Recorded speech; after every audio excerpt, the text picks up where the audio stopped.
Transportation of materials in plants and animals.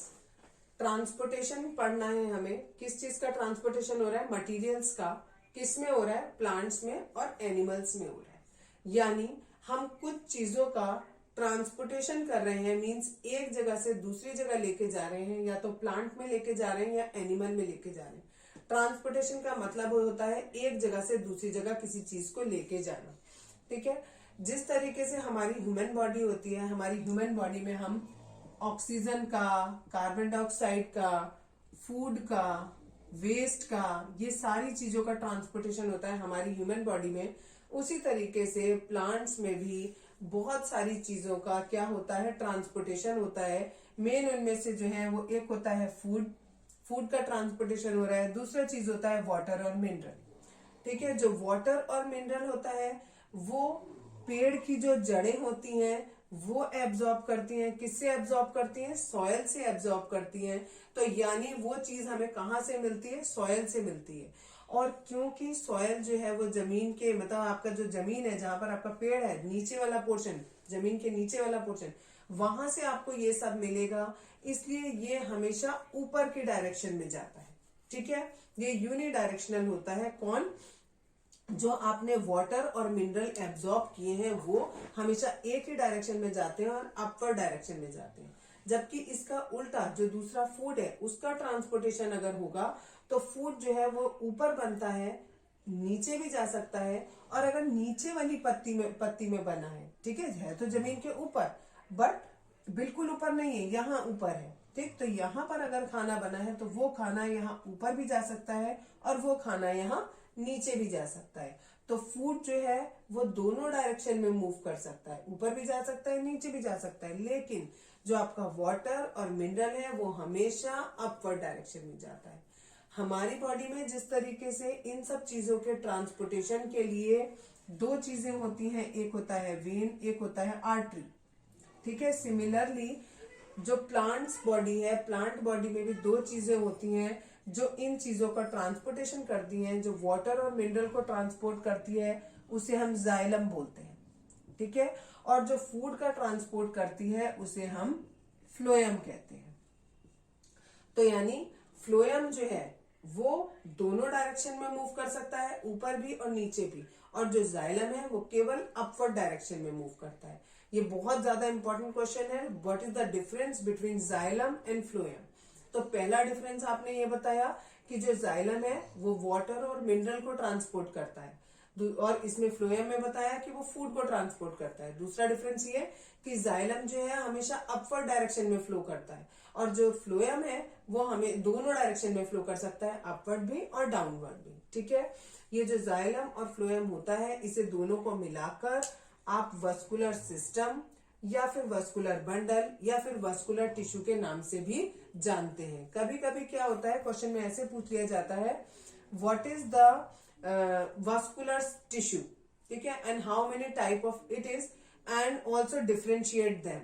तो इसमें क्या आ जाएगा, वस्कुलर टिश्यू किसे कह रहे हैं, it is the combination of xylem and phloem tissue. And अब आपको क्या बताना है, उसके बीच का डिफरेंस बताना है, जाइलम और फ्लोएम के बीच का डिफरेंस बताना है। क्लियर, चलो यहाँ पर देखेंगे transportation of water and mineral. ठीक है, ये जड़ें हैं आपकी, जड़ों से यहाँ से पानी जाएगा और मिनरल जाएगा साथ में, और धीरे धीरे करके ऐसे हर इस हिस्से में, पेड़ के हर हिस्से में चला जाएगा, ऊपर भी जाएगा, इधर से आया ये इधर भी चला जाएगा। अब ये कैसे जाता है, ये जो आपकी रूट्स होती हैं, इन रूट्स में पतले पतले हेयर्स होते हैं। ठीक है, इन्हें रूट हेयर कहा जाता है, रूट हेयर कहा जाता है। रूट हेयर से पानी एब्जॉर्ब होगा, रूट हेयर से पानी एब्जॉर्ब होगा और धीरे धीरे करके पेड़ के सारे हिस्सों में वो पानी पहुंच जाएगा। ये जो रूट हेयर्स होते हैं जो पानी को एब्जॉर्ब करते हैं, तो पानी को एब्जॉर्ब करने के लिए ये एक प्रोसेस के द्वारा एब्जॉर्ब करते हैं, जिस प्रोसेस का नाम होता है ऑस्मोसिस। ऑस्मोसिस एक ऐसा प्रोसेस होता है जिसमें हाई कंसंट्रेशन से लिक्विड मूव करता है लो कंसंट्रेशन की तरफ। अब ये हाई कंसंट्रेशन और लो कंसंट्रेशन क्या होता है पहले वो समझो। सपोज करो एक ग्लास है, यहाँ पर इस ग्लास में पूरा पानी भरा हुआ है ऊपर तक, ठीक है। दोनों ग्लास बिल्कुल सेम मेजरमेंट के हैं, इसमें भी पानी भरा हुआ है और इसमें भी पानी भरा हुआ है, ठीक है। इस वाले पानी में, जो पहला ग्लास है, इस वाले पानी में सपोज करो केवल ओनली 1 स्पून आपका शुगर है, ठीक है। और जो दूसरा वाला है इसमें 10 स्पून शुगर है। तो जिसमें जितनी ज्यादा शुगर है वो उतना ज्यादा कंसंट्रेटेड है, यानी उसका कंसंट्रेशन उतना ज्यादा है। यानी यहाँ पर ये वाला जो ग्लास है इसका कंसंट्रेशन हाई है और इसका कंसंट्रेशन लो है। अगर सपोज आप इन्हें एक तीसरा ग्लास लिया या कोई बर्तन लिया और उसमें आपने ये दोनों के दोनों पलट दिए, ये वाला भी, ये पहला वाला भी और दूसरा वाला भी दोनों पलट दिए, तो क्या होगा आपका जो ये हाई कंसंट्रेशन वाला है यहां से किस तरफ जाएगा, लो कंसंट्रेशन की तरफ फ्लो होगा लिक्विड का। और दोनों का कंसंट्रेशन जब तक बराबर नहीं हो जाएगा तब तक ये फ्लो कंटिन्यूअसली जारी रहेगा, ठीक है। यानी सिंपल सा, एक कम मीठा पानी है, एक ज्यादा मीठा पानी, अगर आप दोनों को मिला दोगे तो और अच्छे से उन्हें स्टीयर कर दो, खूब अच्छे से हिला दो, तो क्या होगा, आपका जो पानी है वो पूरे ऑल ओवर उसका मिठास जो है वो इस मीठे वाले से थोड़ी कम हो जाएगी और कम मीठे वाले से थोड़ी ज्यादा मीठा हो जाएगा।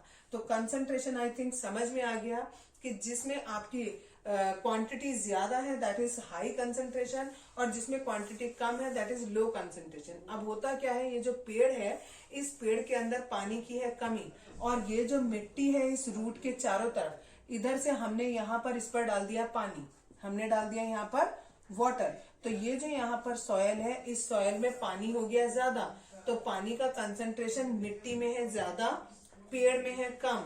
अब पानी का कंसंट्रेशन मिट्टी में ज्यादा है तो पानी कहाँ को, इधर की तरफ चलेगा, ऊपर की तरफ चलेगा, ठीक है। और कहाँ जाएगा, पेड़ के हर एक हिस्से तक पहुंच जाएगा। और जो रूट हेयर है वो पानी को जो एब्जॉर्ब करेगी वो किस प्रोसेस से करती है, इस ऑस्मोसिस वाले प्रोसेस से, क्योंकि जो रूट हेयर है उसमें पानी का कंसंट्रेशन कम है, पानी का और मिनरल का, इन कंपैरिजन टू जो बाहर उसके सॉयल है उससे। इसलिए बाहर सॉयल में जितना भी वाटर और मिनरल है वो बाय ऑस्मोसिस के प्रोसेस के किधर चला जाएगा, रूट हेयर के थ्रू रूट्स में चला जाएगा, और रूट से फिर धीरे धीरे धीरे करके पूरे प्लांट तक पहुंच जाएगा। क्लियर। ट्रांसपिरेशन एक ऐसा प्रोसेस होता है जिसमें पानी के पेड़ के पास जितना एक्स्ट्रा वाटर होता है वो अपना भाप के रूप में, वाटर वेपर के रूप में उसे बाहर निकाल देता है, ठीक है। अब ये पानी आया कहाँ से, अभी आपको बताया था कि अगर ये आपका पेड़ है और ये आपकी जड़ें हैं तो ये पानी रूट हेयर्स एब्जॉर्ब करेंगे और ये पानी कहाँ जाएगा, ऊपर पूरे पेड़ तक चला जाएगा, ठीक है, पूरे पेड़ तक चला जाएगा। इसकी जो लीव्स होंगी वहां तक चला जाएगा, वहां जाकर क्या करेगा, जो ये लीफ होगी इस वाटर का यूज करेगी और क्या बनाएगी, खाना बनाएगी, ठीक है, फोटोसिंथेसिस वाला प्रोसेस करेगी, यहाँ फूड बनाएगी। लेकिन प्लांट जितना वाटर यहाँ से एब्जॉर्ब करता है वो सारा का सारा खाना बनाने में यूज नहीं होता है, ठीक है। कुछ एक्स्ट्रा वाटर उसके पास बच जाता है, वो एक्स्ट्रा वाटर ये जो पत्ती होती है इसके बाहर जो स्टोमेटा होते हैं उन स्टोमेटास के थ्रू वाटर वेपर बनकर वो पानी बाहर निकल जाता है, और उस प्रोसेस को आप ट्रांसपिरेशन कहते हो। अगर आपको ये चेक करना है कि पौधों में ट्रांसपिरेशन होता है या नहीं होता है, उसके लिए आप एक एक्टिविटी कर सकते हो कि सपोज ये पौधा है कोई और इसमें ये लीफ लगी हुई है, आपने क्या किया, एक पॉलिथीन लो और इस लीफ पर ऐसे करके टाई कर दो, इसको बंद कर दो यहाँ से पॉलिथीन को। 2-4 घंटे बाद आप देखोगे कि ये जो पत्ती है, सॉरी ये जो पॉलिथीन है, इस पॉलिथीन पे यहाँ पर आपको अंदर की तरफ आपको वाटर ड्रॉपलेट्स मिलेंगे। तो ये वाटर ड्रॉपलेट्स कहाँ से आए, जो ये लीफ थी इसने जो निकाले थे ट्रांसपिरेशन के रूप में, उसने किस फॉर्म में निकाले थे, वाटर वेपर के फॉर्म में निकाले थे, भाप के रूप में निकाले थे। लेकिन जब वो पॉलिथीन पे जाकर चिपक जाएगा तो वो ठंडी हो जाएगी और वो जो वाटर वेपर है वो बूंदों के रूप में आपको दिखाई देगी। ये एक एक्टिविटी आपकी बुक में भी दी होगी, ट्रांसपिरेशन के लिए एक्टिविटी चेक करना, ठीक है। क्लियर हो गया what is transpiration. Transportation of food, transportation of food को हम ट्रांसलोकेशन भी कहते हैं। कहते किसे हैं? जब आपका जो खाना है वो पेड़ में किसी एक लीफ में बना, ठीक है, तो वो खाना वहीं तक नहीं रहता है। यहाँ पर खाना बन गया, खाना बनने के बाद वो पेड़ के बाकी हिस्सों में, चाहे वो हिस्सा ऊपर हो, चाहे वो हिस्सा नीचे हो, चाहे यहाँ साइड में हो, चाहे कहीं पर भी हो, वो सारी साइड्स में जाता है। कौन? जो भी खाना यहाँ लीफ में बना है। तो खाने का एक जगह से दूसरी जगह पर जाने को हम ट्रांसलोकेशन कहते हैं, या you can say transportation of food. Clear हो गई इतनी बात? ये एक एक्टिविटी है। इस एक्टिविटी में आपको ये बताने जा रही हूं कि जो फ्लोएम है वो खाने को एक जगह से दूसरी जगह लेके जाता है। ये कैसे प्रूफ करेंगे? हमने क्या किया, एक गमला था, उस गमले में एक पौधा लगा हुआ था, उसमें यहाँ पर जहां पर पत्ती थी उसके नीचे वाली जो स्टेम थी उसको हमने इस तरीके से काफी हद तक छील दिया, ठीक है। इससे क्या हुआ, जितना भी जो फ्लोएम वाला पार्ट था वो हमने सारा का सारा रिमूव कर दिया, ठीक है। फ्लोएम वाला पार्ट यहाँ बाहर बाहर होता है, ये हमने सारा का सारा, इस जगह पर होता है फ्लोएम, वो हमने सारा का सारा रिमूव कर दिया, वहां से हटा दिया, बिल्कुल बीच में एक पतली सी डंडी छोड़ दी, ठीक। कुछ घंटों तक हमने इसको, या कुछ दिनों तक, एक दिन तक सपोज हमने इसको ऐसे ही रखा रहा, तो आप क्या देखोगे कि थोड़ी देर बाद या कुछ घंटों बाद ये वाला पोर्शन, ये जो यहाँ से बिल्कुल फ्लैट था, ये वाला पोर्शन थोड़ा सा स्वालो हो गया, मीन्स फूल गया। कैसे फूल गया? ये कि जो फ्लोएम यहाँ पर था, ठीक है, खाना यहाँ पर बना, उस खाने को वो यहाँ तक तो लेके आया, लेकिन उसके बाद वो यहाँ नीचे नहीं ले जा पाया। जब वो खाना नीचे नहीं गया तो वो सारा खाना यहीं पर इकट्ठा हो गया, यहीं पर इकट्ठा हो गया खाना। क्यों इकट्ठा हो गया? क्योंकि यहाँ से वो नीचे नहीं जा पा रहा था, क्योंकि हमने उसका फ्लोएम क्या कर दिया था, कट कर दिया था। तो इससे हमें पता चलता है कि जो फ्लोएम है वो ही खाने को क्या करता है, एक जगह से दूसरी जगह लेकर जाता है। इस एक्टिविटी में मैं आपको ये बताने जा रही हूँ कि जो जाइलम है वो वाटर को कंडक्ट करता है प्लांट में। तो आपने इसके लिए क्या किया, आपने एक कंटेनर लिया, उस कंटेनर के अंदर कलर्ड वाटर ले लिया, ठीक है, कलर्ड वाटर ले लिया, और एक पौधा आपने इसमें छोटा सा लगा दिया। कुछ घंटों बाद आप देखोगे कि आपको इसकी जो वेन्स होंगी, इसमें जो है वो पतली पतली धारियां दिखाई देंगी। और क्योंकि ये कलर्ड वाटर है, तो सपोज करो कि ये आपका पर्पल कलर का वाटर है, तो आपको पत्ते के अंदर, ये पूरे पौधे के अंदर जगह जगह पर ऐसी लाइनें दिखाई देंगी, ठीक है, हर जगह पर पूरे पौधे में आपको ऐसे लाइनें दिखाई देंगी। तो इससे हमें पता चलता है कि जो वो है जाइलम है, वो इस पानी को, जो भी पानी है उसको सारी जगह लेके जा रहा है। कहीं पर भी कोई भी जगह ऐसी नहीं है जहां नहीं लेके जा रहा है, वो सारी जगह इस पानी को कंडक्ट कर रहा है, ठीक है। तो हमें ये पता चल गया कि पानी जो है वो अपवर्ड डायरेक्शन में मूव कर रहा है। ट्रांसपोर्टेशन इन ह्यूमन, कल हमने पढ़ा था ट्रांसपोर्टेशन इन प्लांट्स, जिसमें हमने पढ़ा था कि जो प्लांट्स होते हैं वो डिफ्यूजन प्रोसेस के थ्रू या और दो एक प्रोसेस होते हैं उसमें जिसके थ्रू वो ट्रांसपोर्टेशन करते हैं। इस बार हमें पढ़ना है transportation in human. Transportation in human में अगर हम खाली डिफ्यूजन वाला प्रोसेस लेंगे तो उससे सारे काम नहीं हो पाएंगे। क्यों? क्योंकि हमारी जो बॉडी है वो मल्टी सेल्यूलर है, ठीक है। तो जो मल्टी सेल्यूलर ऑर्गेनिजम्स होते हैं उनमें प्रॉपर ट्रांसपोर्टेशन के लिए एक सिस्टम होता है जिसका नाम रखा जाता है सर्कुलेटरी सिस्टम। हमारी बॉडी में ये पूरा सर्कुलेटरी सिस्टम होता है जिसके थ्रू कोई भी चीज ट्रांसपोर्ट होती है, ठीक है। कोई भी चीज का मतलब है खाना भी ट्रांसपोर्ट हो सकता है, गैसेस भी ट्रांसपोर्ट हो सकती हैं, वाटर भी ट्रांसपोर्ट हो सकता है। अब ये ट्रांसपोर्टेशन कौन करता है? तो सर्कुलेटरी सिस्टम में मेन जो एलिमेंट है दैट इज ब्लड। ये जो ब्लड होता है ये हमारी पूरी बॉडी में मूव करता है और एक जगह से सामान को दूसरी जगह पहुंचाता है, ठीक है। ये जो ब्लड होता है ये जितना भी हमारा वेट होता है उस वेट का 1/11 पार्ट होता है, ठीक है। मींस अगर आपका वेट 60 kg है, ठीक, तो आपकी बॉडी में ब्लड कितना है? 60 डिवाइडेड बाय 11, ठीक। दैट मीन्स 5 फुल, 4/5 फुल, 5/11, इतना केजी आपका क्या है? ब्लड का वेट है। क्लियर? ओके। जो ह्यूमन एडल्ट्स होते हैं, मतलब जो लोग एडल्ट हैं, ह्यूमन है और एडल्ट हैं, उनमें नियर अबाउट 4 से लेकर 5 लीटर तक ब्लड होता है पूरी बॉडी में मिलाकर 4 से लेकर 5 लीटर तक ब्लड होता है। अब हमें पढ़ने फंक्शन क्या होते हैं ब्लड के। मैंने बताया ये पूरा सर्कुलेटरी सिस्टम किस पर बेस्ड है, ब्लड पर बेस्ड है। जो भी काम करना है वो किसको करना है, इस ब्लड को करना है। ब्लड ही सारे काम कर रहा है, पूरा सर्कुलेशन का काम, पूरा ट्रांसपोर्टेशन का काम कौन करता है, ये ब्लड करता है।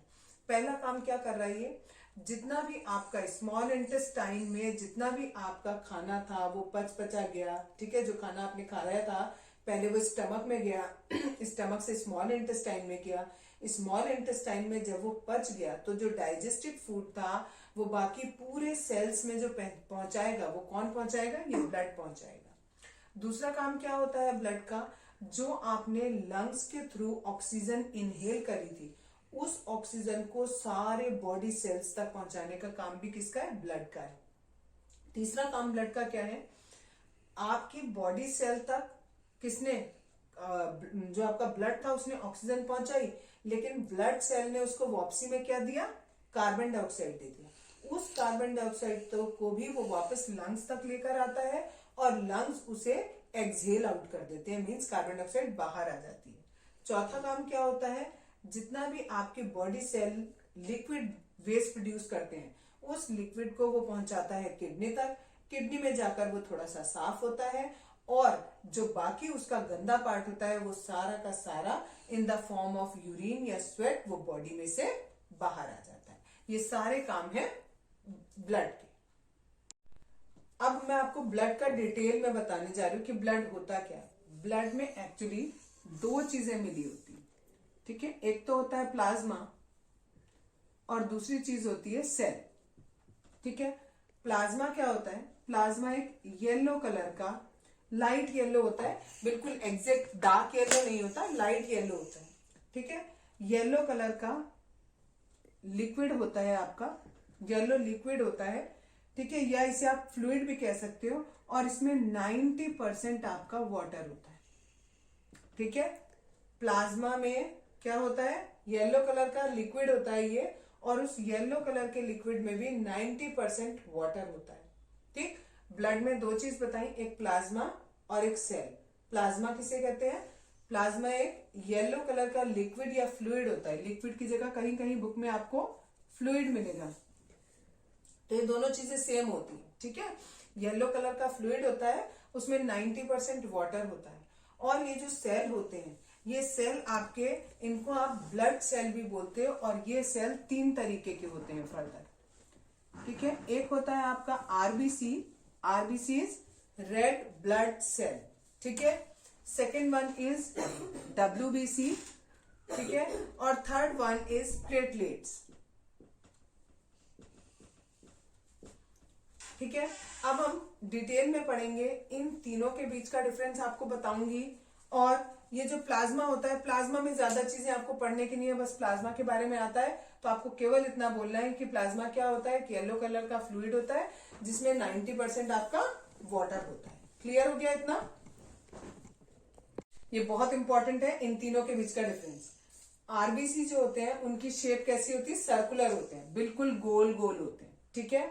जो डब्ल्यूबीसी सर्कुलर होते हैं, थोड़ा सा राउंड ऐसे ओवल शेप भी होते हैं ये वाले आरबीसी। और जो डब्ल्यूबीसी होते हैं वो बिल्कुल गोल गोल होते हैं, ठीक है, राउंड शेप, बॉल की जैसी शेप होती है। जो प्लेटलेट्स होते हैं इनकी कोई फिक्स शेप नहीं होती। जो आरबीसी होते हैं वो रेड कलर के होते हैं, ठीक है, इसीलिए हमारा जो खून होता है वो हमें लाल कलर का दिखाई देता है। जो डब्ल्यूबीसी है वो कलरलेस होता है, उनका कोई कलर नहीं होता। और जो प्लेटलेट्स होते हैं उनका भी कोई कलर नहीं होता है। तीसरी चीज, आरबीसी जो होते हैं, जो रेड ब्लड सेल होते हैं हमारी बॉडी के, वो क्या ट्रांसपोर्ट करते हैं, ऑक्सीजन ट्रांसपोर्ट करते हैं। कहाँ को, टू ऑल बॉडी पार्ट्स, पूरे शरीर के जितने भी अंग हैं उन सारे अंगों में जो ऑक्सीजन पहुंचेगी वो किसके थ्रू पहुंचेगी, इस आरबीसी के थ्रू पहुंचेगी। ये डब्ल्यूबीसी क्या करते हैं, ये हमारी बॉडी में कोई भी अगर डिसीज होती है तो उससे हमें बचाते हैं, ठीक है। तो ये जो डब्ल्यूबीसी होते हैं इन्हें हम फाइटर ऑफ द बॉडी भी कहते हैं। एक क्वेश्चन कभी कभी ये पूछ लेते हैं कि डब्ल्यूबीसी को फाइटर क्यों कहते हैं, क्योंकि ये क्या करते हैं, कोई भी डिसीज हो उसके लिए ये लड़ाई करते हैं उस डिसीज से, और हमें उस डिसीज से बचाते हैं। और जो प्लेटलेट्स होते हैं वो हेल्प करते हैं क्लॉटिंग इन ब्लड में। क्लॉटिंग ऑफ ब्लड का मतलब होता है ब्लड का जम जाना। सपोज आपके कहीं चोट लगी तो खून बहा, लेकिन अगर आपने उसको कुछ भी नहीं किया तो भी थोड़ी बहुत देर बाद देखते हो आपकी खून बंद हो गया आना, ठीक है, खून वहां सूख गया। तो वो किस वजह से होता है? वो इस प्लेटलेट की वजह से होता है। अगर बॉडी में ये प्लेटलेट्स नहीं होंगे तो कहीं पर अगर आपका इतना सा भी कट लगेगा ना तो खून वहां से बहता रहेगा, बहता रहेगा, बहता रहेगा, और कुछ देर में आपकी बॉडी का सारा ब्लड बाहर निकल जाएगा और यू विल डाई। क्लियर? आपको बता रही हूँ डिफरेंस बिटवीन आर्टरीज, वेन्स और कैपिलरीज। ठीक है, पहली बात ये होता क्या है, ये तीनों चीजें क्या होती है। ठीक है, दीज आर ब्लड वेसल्स।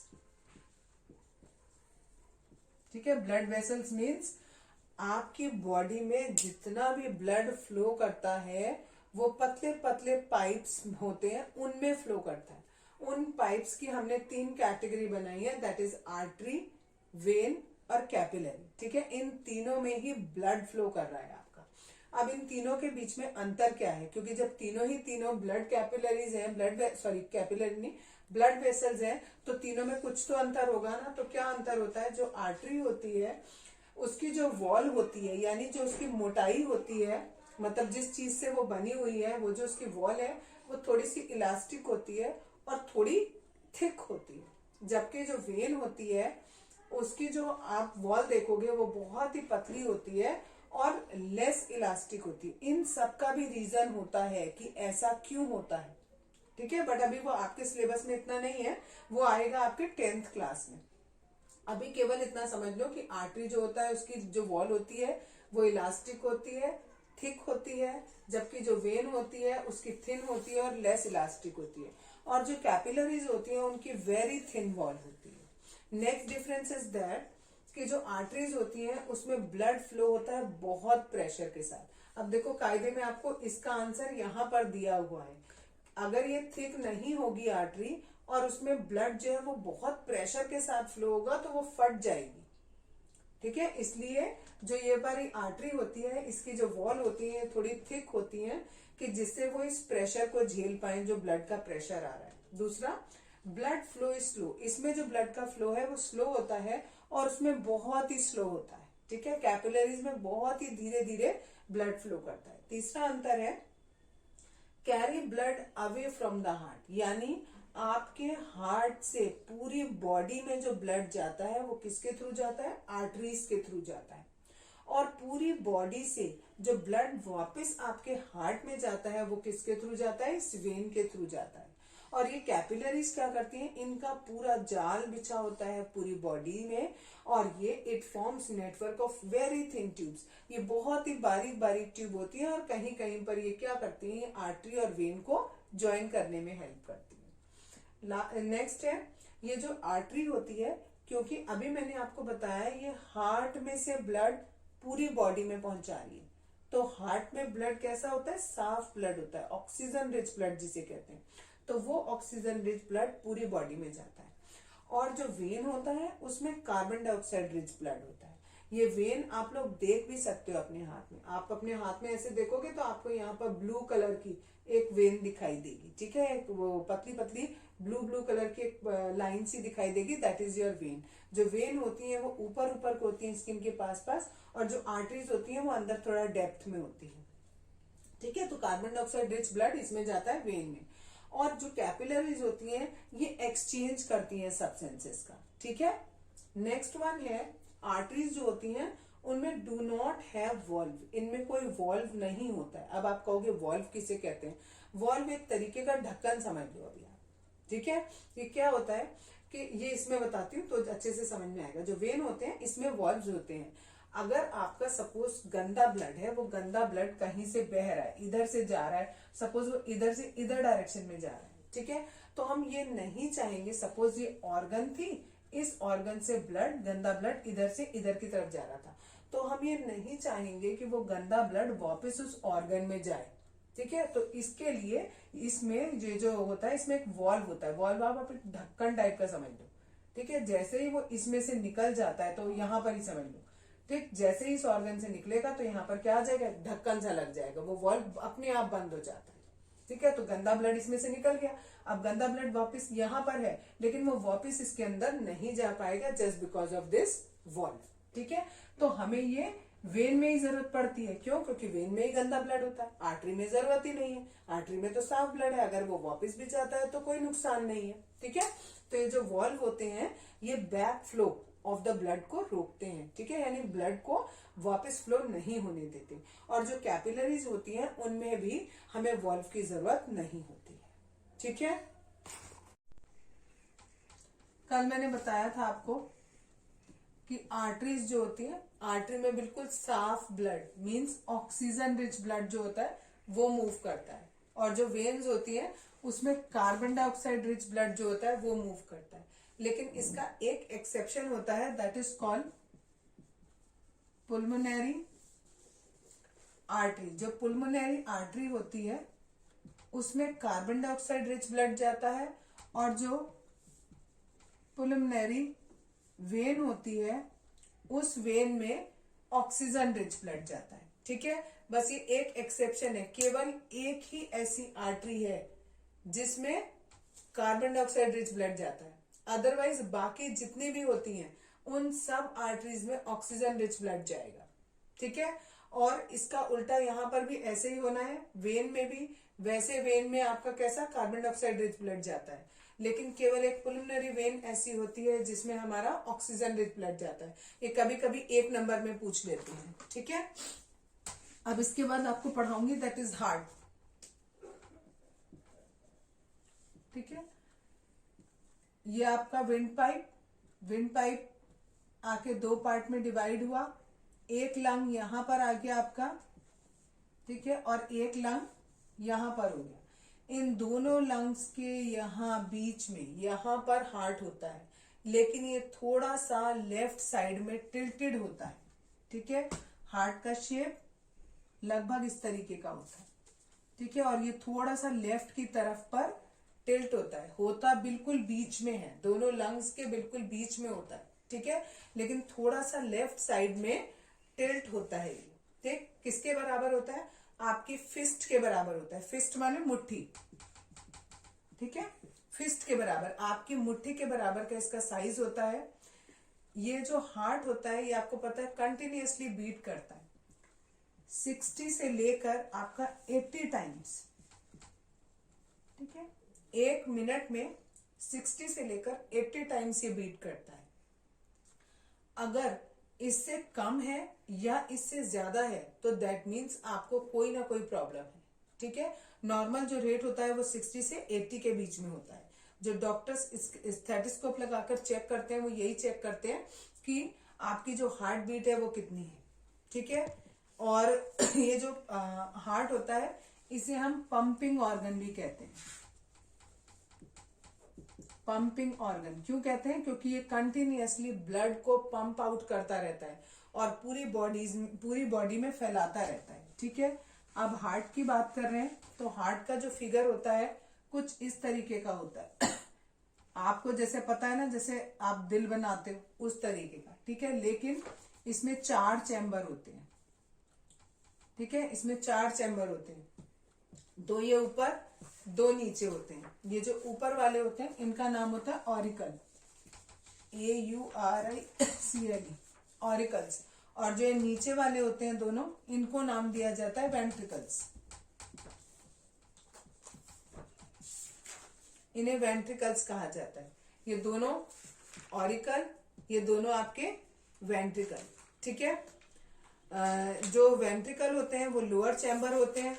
ठीक है, और इनकी जो वॉल होती है वो थोड़ी सी थिक होती है, जबकि जो ऑरिकल्स होते हैं इनकी वॉल थोड़ी सी पतली होती है और ये कहाँ होते हैं? ऊपर की साइड पर होते हैं। क्लियर? आज बताऊंगी फंक्शन ऑफ हार्ट। सबसे पहले हमारी जो फंक्शनिंग शुरू होती है हार्ट की वो कहाँ से शुरू होती है? लेफ्ट वेंट्रिकल से शुरू होती है। ठीक है, लेफ्ट वेंट्रिकल से ब्लड आपका जाएगा, पूरी बॉडी में जाएगा, और पूरी बॉडी में किसके थ्रू जाएगा? अरोटा के थ्रू जाएगा। अरोटा आपकी एक क्या होती है? आर्टरी होती है, उसके थ्रू ये ब्लड आपका जाता है आगे की ओर, पूरी बॉडी में जाएगा। कहां से? लेफ्ट वेंट्रिकल से कहां जा रहा है? पूरी बॉडी में जा रहा है, पूरी बॉडी के थ्रू। अब वो पूरी बॉडी में फैल गया, पूरी बॉडी से जाएगा कैपिलरीज में, कैपिलरीज से जाएगा वेन में, और वेन से वो पहुंचेगा सीधे राइट ऑट्रियम में। ठीक है, जब आपका बॉडी से कैपिलरी में जो ब्लड जाता है, क्योंकि बॉडी से जा रहा है ब्लड, तो ये कार्बन डाइऑक्साइड रिच ब्लड होता है। ठीक है, कार्बन डाइऑक्साइड रिच ब्लड है, वेन के थ्रू जा रहा है और किस में जाएगा, राइट ऑट्रियम में जाएगा। यहाँ राइट ऑट्रियम में जाएगा और ये वाला जो ब्लड है अभी भी इसके अंदर क्या है, कार्बन डाइऑक्साइड बहुत ज्यादा है। ठीक, राइट ऑट्रियम वाले में। अब ये कहाँ जाएगा, राइट वेंट्रिकल में जाएगा। राइट वेंट्रिकल से ये लंग्स में जाएगा, लेकिन यहां से यहां जाने में ये किसकी सहायता लेगा, पुल्मोनरी आर्टरी की सहायता लेगा। पुल्मोनरी आर्टरी की सहायता लेगा। मैंने बताया था पुल्मोनरी आर्टरी, वैसे आर्टरीज में साफ ब्लड जाता है, बट पुल्मोनरी आर्टरी एक्सेप्शन है, उसमें गंदा ब्लड जाता है। अभी ये सारा कैसा जा रहा है, ऑक्सीजन रिच ब्लड जा रहा है। ये सारा ऑक्सीजन रिच ब्लड आगे गया, यहां से भी ऑक्सीजन रिच ब्लड गया और कहां पहुंच गया, जो आपका ब्लड है कार्बन डाइऑक्साइड रिच ब्लड। ठीक है, कार्बन डाइऑक्साइड रिच ब्लड कैसा होता है, गंदा ब्लड होता है। गंदा ब्लड जा रहा है यहां से यहां तक। वैसे आर्टरीज लेके जाते हैं साफ ब्लड, लेकिन ये पुल्मोनरी आर्टरी है तो ये कैसा ब्लड लेके जाएगी, गंदा ब्लड लेके जाएगी। कहाँ लेके जा रही, लंग्स में लेके जाएगी। लंग्स में जाने के बाद जितनी कार्बन डाइऑक्साइड थी वो सारी बाहर निकल जाएगी, और जो लंग ने ऑक्सीजन ले रखी होगी वो ऑक्सीजन अब इस ब्लड में मिक्स हो जाएगी, और फिर लंग से अब जाएगी पुल्मोनरी वेन के थ्रू। अब यहाँ वेन आ गई, वैसे वेन में क्या जाता है, गंदा ब्लड जाता है, that means carbon dioxide rich blood जाता है। लेकिन अब कौन सा ब्लड जाएगा, यहां से ऑक्सीजन रिच ब्लड जाएगा, और वो जाएगा कहाँ, left atrium of the heart में जाएगा। लेफ्ट ऑट्रियम से वापस किस में आ जाएगा, लेफ्ट वेंट्रिकल में आ जाएगा। सिमिलरली ये प्रोसेस कंटिन्यूअसली आपका चलता रहेगा। That is the functioning of the heart. Heart beat बता रही हूँ, हार्ट बीट किसे कहते हैं। ठीक है, जितनी भी हमारी हार्ट की मसल्स होती हैं बच्चों, वो एक साथ कॉन्ट्रैक्ट या रिलैक्स नहीं करती हैं। जो दो ऊपर के ऑरिकल्स होते हैं वो पहले कॉन्ट्रैक्ट करते हैं, उसके बाद जब ये कॉन्ट्रैक्ट करेंगे, इन्होंने ऐसे किया तो जितना इसके अंदर ब्लड था वो सारा का सारा वेंट्रिकल में आ गया। ठीक है, अब इन्होंने सारा का सारा ब्लड कहाँ पुश कर दिया, वेंट्रिकल में पुश कर दिया। अब जो वेंट्रिकल है वो कुछ फ्यू सेकेंड्स बाद, two ventricles contract a fraction later, यानी कुछ फ्यू सेकेंड्स के बाद या मिली सेकेंड्स के बाद वो कॉन्ट्रैक्ट करेंगे। इसीलिए जब आप हार्ट बीट को बोलते हैं ना, कहते हो धक धक धक धक, तो वो 2 बार बोलते हो, दैट मीन्स वो 2 बार आपको आवाज आती है। ठीक है, ओके। फिर इन्होंने बताया कि ये जो हार्ट बीट है इसको नापने के लिए आप एक इंस्ट्रूमेंट यूज करते हो, उसको नाम होता है स्टेथोस्कोप। ठीक है, okay. Next is stretching and relaxing of the arteries with each heart beat is felt as throbbing called pulse. मतलब कह रहे हैं, अभी आपको बताया ये जो आर्टरीज हैं ये क्या कर रही हैं, एक बार कॉन्ट्रैक्ट हो रही है। कॉन्ट्रैक्ट का मतलब सिकुड़ जाना, और रिलैक्स माने आराम से फैल जाना पूरा। ठीक है, तो ये क्या हो रहा है, कभी स्ट्रेच हो रही है, कभी रिलैक्स हो रही है। ठीक है, ये स्ट्रेचिंग और रिलैक्सिंग जो काम हो रहा है, 2 काम हो रहे हैं, ये ऐसे फेल्ट होता है जैसे थ्रॉबिंग हो रही हो। थ्रॉबिंग मतलब दुख दुख ऐसे करके, दुख दुख जो होता है आपका। ठीक है, उसको हम कहते हैं पल्स हमारी। जैसे मैंने आपको बताया था कि ये हमारी यहाँ पर वेन है, आप इस पे हाथ रखोगे तो आपको ऐसे ऐसे ऐसे कुछ ऐसे लगेगा कि जैसे फक फक हो रहा है। ठीक है, धक धक हो रहा है। ठीक है, एक यहाँ गर्दन पे, आप गर्दन पे यहाँ पर भी आप रख सकते हो, इस जगह पर, यहाँ पर भी आप फील करोगे तो भी आपको वो हार्ट बीट फील होगी। ठीक है, तो उसको आप क्या कहते हो, पल्स बोलते हो। क्लियर हो गया इतना। ठीक है, अब बताने जा रही हूँ एक्सक्रीशन। हमारी ह्यूमन की जो बॉडी होती है, उस बॉडी में जब आपका सेल्यूलर रेस्पिरेशन होता है, सेल्यूलर रेस्पिरेशन किसे कह रहे थे, जब सेल के अंदर रेस्पिरेशन हो रहा है, मीन्स आपने ऑक्सीजन इनटेक कर लिया, अब वो ऑक्सीजन फूड के साथ रिएक्ट कर रही है। जब वो फूड के साथ रिएक्ट करेगी तो बहुत सारी केमिकल रिएक्शंस होती हैं। उन सारी केमिकल रिएक्शंस को हम एक नाम देते हैं, दैट इज कॉल्ड मेटाबॉलिज्म। ठीक है, आपने ऑक्सीजन ली, वो ऑक्सीजन खाने के साथ रिएक्ट करेगी तो बहुत सारे केमिकल्स नए नए बनेंगे, केमिकल रिएक्शन होगी। उन सभी रिएक्शंस को हम क्या नाम देते हैं, मेटाबॉलिज्म नाम देते हैं। ठीक है, जब ये मेटाबॉलिज्म होगा तो आपकी बॉडी में बहुत सारे वेस्ट प्रोडक्ट भी बनेंगे। ठीक है, कुछ यूजफुल बनेंगे और कुछ वेस्टफुल प्रोडक्ट बनेंगे। ये वेस्ट प्रोडक्ट में आपका कार्बन डाइऑक्साइड आ सकता है, water in the form of urine. ठीक है। और आपका स्वेट हो सकता है, पसीना हो सकता है, ठीक, और भी कई सारे, कोई सॉल्ट हो सकता है, यूरिया हो सकता है, और भी कई सारे वेस्ट प्रोडक्ट आपके बनते हैं। ये सारे के सारे वेस्ट प्रोडक्ट बॉडी में एक लिमिटेड समय तक रहेंगे, तब तो कोई दिक्कत नहीं होगी। लेकिन एक पर्टिकुलर टाइम के बाद हर एक प्रोडक्ट का अलग अलग टाइम होता है कि ये प्रोडक्ट इतनी देर तक रह सकता है, ये प्रोडक्ट इतनी देर तक रह सकता है।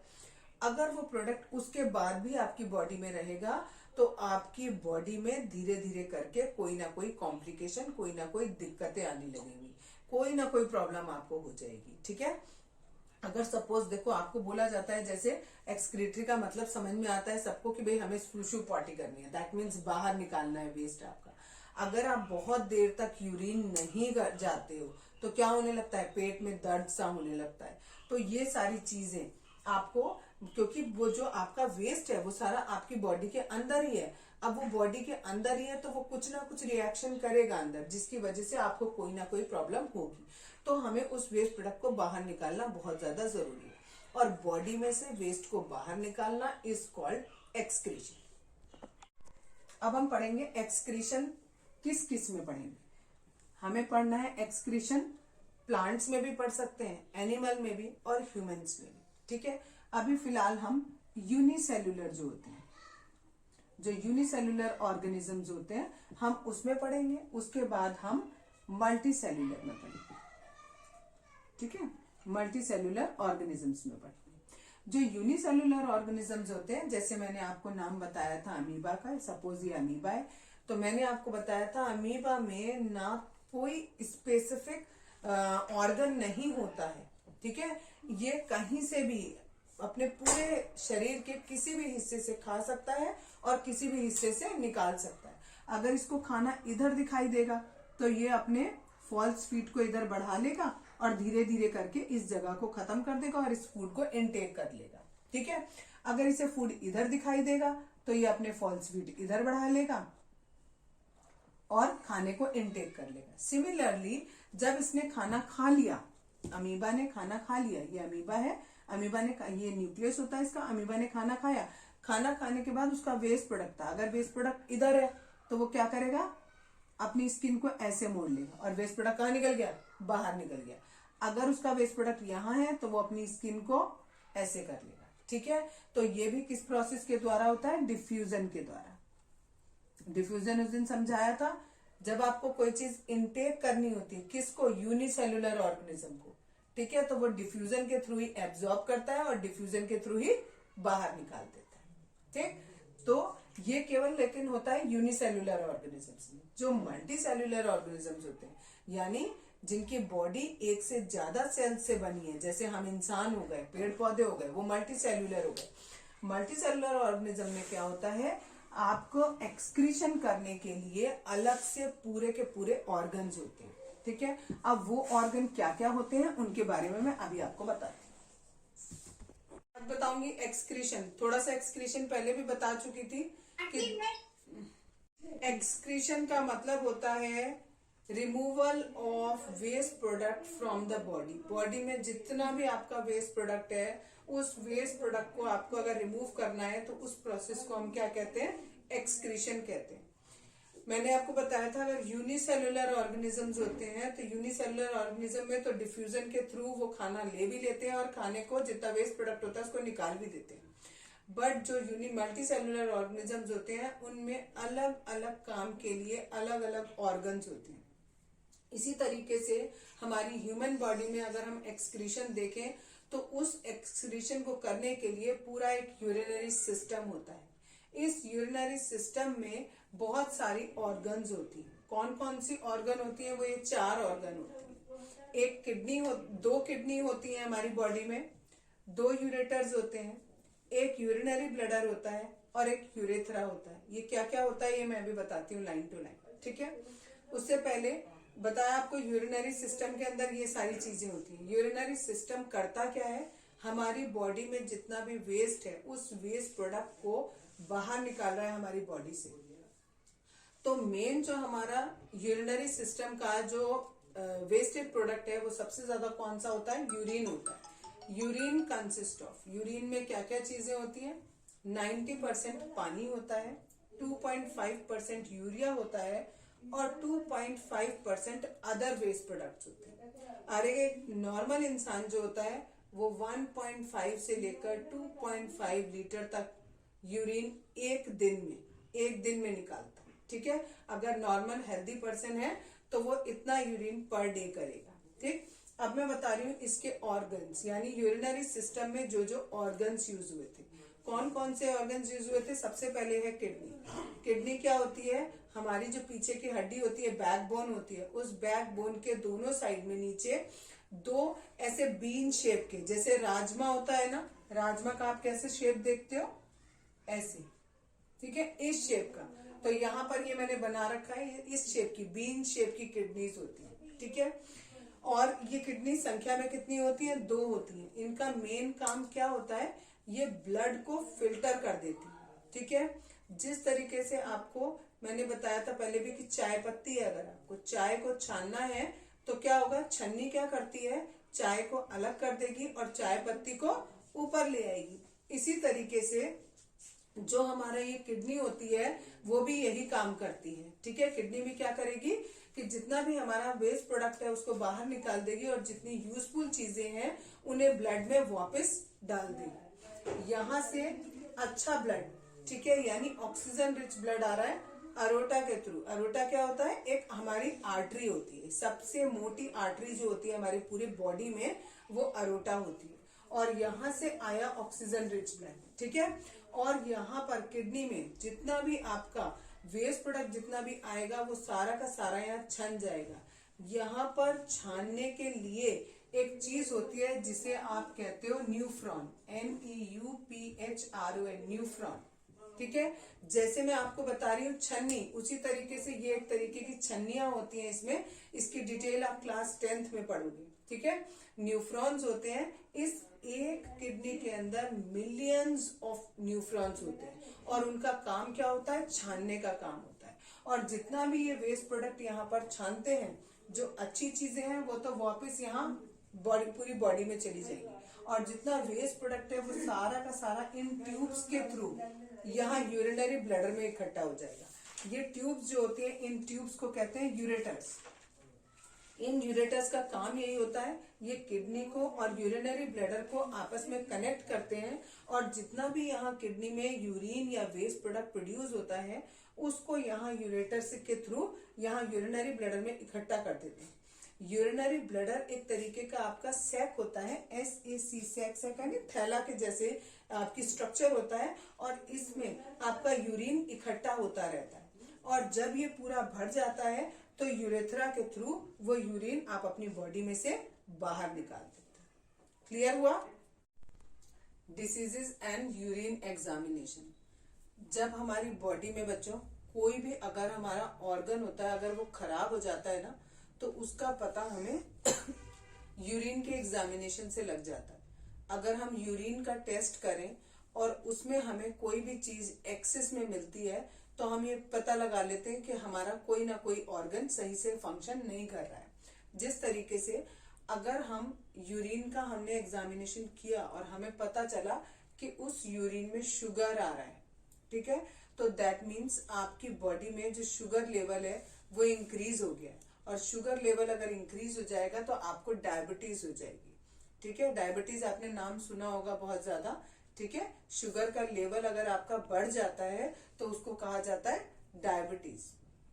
ठीक, इसी तरीके से अगर हमारे यूरिन में ब्लड आने लगे तो उससे हमें पता चलता है कि हमारी जो किडनी है वो डैमेज हो गई है, यानी किडनी खराब हो गई है। किडनी खराब होने का मतलब है कि जो उसमें न्यूफ्रॉन कल मैंने बताए थे जो फिल्टरिंग का काम करते हैं, वो न्यूफ्रॉन्स जो हैं वो सही से फिल्टर नहीं कर रहे हैं।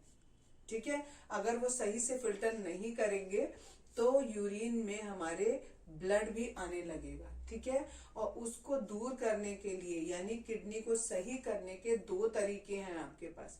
या तो एक तरीका होता है डायलिसिस और दूसरा होता है किडनी ट्रांसप्लांट, यानी किडनी ही दूसरी लगा लो, that is called kidney transplant. Dialysis क्या होता है? डायलिसिस में क्या किया जाता है, आपकी बॉडी में जो खून है उस खून को, क्योंकि उस खून में वेस्ट प्रोडक्ट मिल गया है, क्यों मिल गया? क्योंकि आपकी किडनी सही से फंक्शन नहीं कर रही है, इसलिए उसके अंदर क्या मिल गया, वेस्ट प्रोडक्ट मिल गया। तो आपकी बॉडी का जो ब्लड है वो गंदा हो गया। तो क्या किया जाता है डायलिसिस में, आपकी बॉडी में जितना गंदा ब्लड होता है उसको बाहर निकाल दिया जाता है और फिर उसी ब्लड को साफ करके वापस आपकी बॉडी में चढ़ाया जाता है। ठीक है, इस प्रोसेस को हम डायलिसिस बोलते हैं। ये आगे आप 10th क्लास में डिटेल में पढ़ोगे। इसके बाद है आपका नेक्स्ट टॉपिक है, दैट इज कॉल्ड स्वेटिंग। ठीक है, ये जो आपका जितना भी हमारी बॉडी में एक्स्ट्रा वेस्ट, एक्स्ट्रा चीजें होती हैं, वेस्ट होता है, वो कुछ इसके हिसाब से स्वेटिंग की वजह से भी बाहर निकलता है। ठीक है, हमारी बॉडी में जितना एक्सेस ऑफ वाटर है या यूरिया है या सॉल्ट है या और भी अदर मेटाबॉलिक वेस्ट है, वो भी हमारे इस पसीने के थ्रू बाहर निकल जाते हैं। जब आपको पसीना निकलता है तो पसीना क्या करता है, पसीना जब भाप बनेगा तो वो आपकी बॉडी को ठंडा करेगा। इसीलिए जब आपको बुखार होता है, आप कोई गोली खाते हो तो क्या होता है, गोली खाते हैं तो खूब सारा पसीना आता है। ठीक है, पसीना आया तो हमारी बॉडी का टेम्परेचर क्या हो गया, डाउन हो गया थोड़ा सा। ठीक है, क्लियर हो गया इतना।